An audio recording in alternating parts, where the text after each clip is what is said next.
Saya di sini akan mengisahkan kisah prajurit Kopassus, sembunyi di tumpukan mayat di Papua. Papua dikutip dari Jakarta, inews.id. Kisah heroik ditunjukkan para prajurit Komando Pasukan Khusus, Kopassus, yang sebelumnya bernama Resimen Para Komando Angkatan Darat, RPKAD. Dalam merebut Papua dari Belanda, mereka rela tidur di tumpukan mayat selama 5 hari hingga harus digigit semut merah. Saya di sini sedikit bercerita dulu tentang awalnya Kopassus. Untuk mudah memahami, Komando Pasukan Khusus yang disingkat menjadi Kopassus merupakan bagian dari Komando Utama, Kotamat Tempur yang dimiliki oleh TNI Angkatan Darat.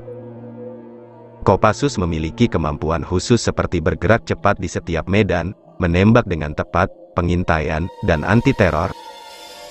Tugas Kopassus Operasi Militer Perang disingkat OMP, diantaranya Direct Action serangan langsung untuk menghancurkan logistik musuh, Combat SAR, anti-teror, Advanced Combat Intelligence, operasi intelijen khusus.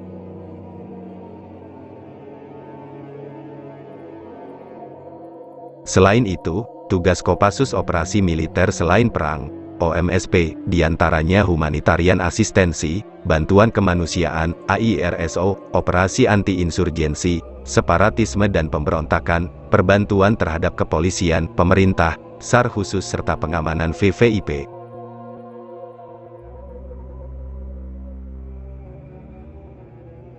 Dalam perjalanan sejarahnya, Kopassus berhasil mengukuhkan keberadaannya sebagai pasukan khusus yang mampu menangani tugas-tugas yang berat. Beberapa operasi yang dilakukan oleh Kopassus diantaranya adalah Operasi Penumpasan DITII, Operasi Militer PRRI Permesta, Operasi Trikora, Operasi Dwikora, Penumpasan G30 SPKI, Pepera di Irian Barat, Operasi Seroja di Timor Timur, Operasi Pembebasan Sandera di Bandara Don Muang Thailand, Woyla, Operasi GPK.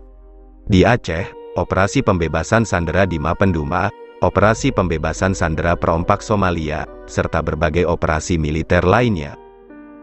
Nah, kita langsung aja masuk ke kisahnya. Keberanian pasukan elit TNI AD itu membuat Belanda mati kutu, hingga memaksa negeri kincir angin itu angkat kaki dan menyerahkan tanah Papua ke pangkuan Ibu Pertiwi. Hutan Papua angker, prajurit Kopassus cerita pernah dipijat dan berbagi rokok dengan makhluk gaib setelah Belanda menyerah. Prajurit Kopassus kembali dihadapkan aksi kelompok bersenjata peninggalan Belanda yang memberontak dan ingin memisahkan diri dari NKRI. Dikutip dalam buku Sintong Panjaitan, Perjalanan Prajurit Para Komando, diceritakan bagaimana Sintong harus berjuang keras menundukkan kelompok pemberontak, Lodewijk Mandacan yang mengacau di Papua. Hal itu menyebabkan 14.000 orang terpaksa masuk ke hutan untuk menghindari kekerasan oleh kelompok bersenjata Lodewijk. Perjuangan Sintong pun melakukan pembersihan dan pengamanan akhirnya berhasil. Meski begitu, ada peristiwa menegangkan ketika nyawa Sintong nyaris saja melayang saat sebutir peluru melintas di atas kepalanya.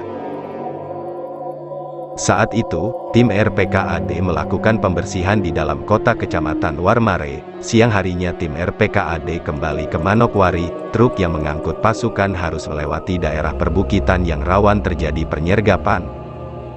Setelah berhenti di ketinggian, tim RPKAD termasuk Sintong turun dari truk untuk melakukan orientasi medan. Sintong duduk bersebelahan dengan KCI Intelijen Korem 171, Manokwari Mayor Vordeling yang sedang merokok.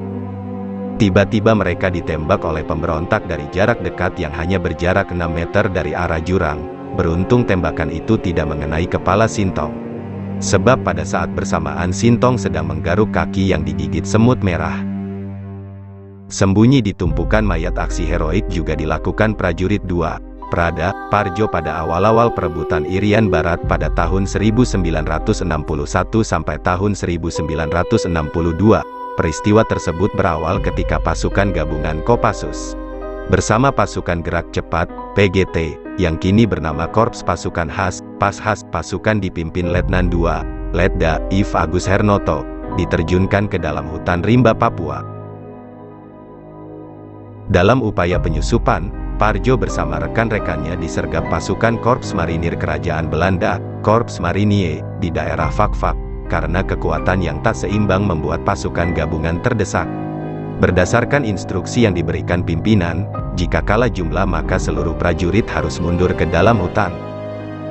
Ketika keadaan tenang, pasukan gabungan ini pun keluar dari hutan untuk kembali melakukan penyusupan. Namun, pasukan gabungan ini dikejutkan dengan kondisi sebuah kampung yang telah rata dengan tanah akibat dibakar tentara Belanda. Melihat kondisi pasukan gabungan yang mulai menurun, Letda IV Agus Hernoto memutuskan untuk beristirahat di sebuah kebun pala. Belum sempat melepas lelah, tiba-tiba muncul serangan mendadak dari pasukan marinir Belanda. Kontak tembak pun tak terelakkan. Dalam pertempuran itu, Agus Hernoto mengalami luka tembak di kedua kakinya. Di kemudian hari, kedua kaki Agus Hernoto harus diamputasi karena membusuk. Sementara itu, pertempuran sengit tersebut membuat 3 anggota PGT dan 2 anggota RPKAD gugur dalam pertempuran. Begitu juga Parjo, dia pun roboh usai terkena terjangan peluru tentara Belanda. Gencarnya serangan dari pasukan Belanda membuat Parjo harus menyelamatkan diri. Parjo kemudian merangkak, bergerak perlahan untuk bersembunyi di balik jasad rekan-rekannya yang telah gugur. Parjo menyamar seolah-olah telah tewas demi menyelamatkan diri, apalagi usai pertempuran tentara Belanda melakukan patroli.